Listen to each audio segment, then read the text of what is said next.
விஜயை பற்றி எப்படின்னா ஒரு ஒரு கூட்டம் புரிதலற்ற கூட்டம் விஜய் நம்பி இருக்கு. அரசியல்லாம் என்னன்னே தெரியாத ஒரு கூட்டம் விஜய் நோக்கி போய் கொண்டிருக்கிறது. விஜய்க்குமே அரசியல்லாம் என்னன்னு தெரியாதுங்க.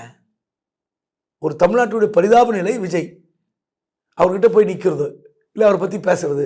மீடியா அட்வான்டேஜ், மீடியா தொடர்ந்து 24 மணி நேரம் போட்டு காட்டுறதால விஜய்க்கு மைலேஜ். இது வந்து விஜயகாந்த் கிடையாது, வைகோ கிடையாது. சரி, ஒரு திமுக அதிமுகவுக்கு மாற்றாக ஒரு வராதா, யாரோ ஒரு தலைவர் வரமாட்டாரா, இப்படிலாம் நம்பலாம், எதிர்பார்த்துருக்கலாம். ஆனால் அப்படிப்பட்ட அரசியல் ஒரு புரிதல் இருக்கிற நபரா விஜய் சத்தியமாக கிடையாது. அப்படிலாம் இருந்திருந்தான்னு வச்சுங்களேன், இவர் வந்து நேராக கோட்டைக்கு வரமாட்டார். நகர்ப்புறத்தில் மட்டும்தான் விஜய்க்கு வந்து செல்வாக்கு. இது நான் சொன்ன உடனே விஜய் ரசிகர்கள் வருவாங்க.